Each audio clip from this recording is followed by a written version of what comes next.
দেখুন বন্ধুরা, ধরা পড়ে গেছে কোনো শোল মাছ। হ্যাঁ, অনেক কষ্ট করে তোলা হলো।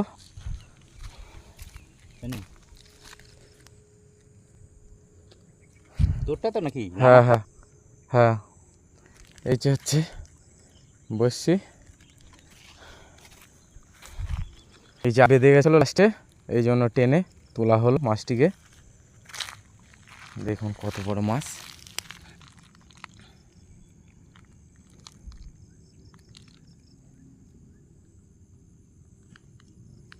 তো বন্ধু, ভিডিওটি ভালো লাগলে কমেন্ট করবেন। ভালো থাকবেন, বাই।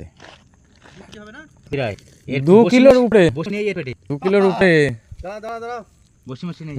বাম্বার সাইজ, একদম পাকা মাল। অনেক দিন পরে ধরা পড়লো।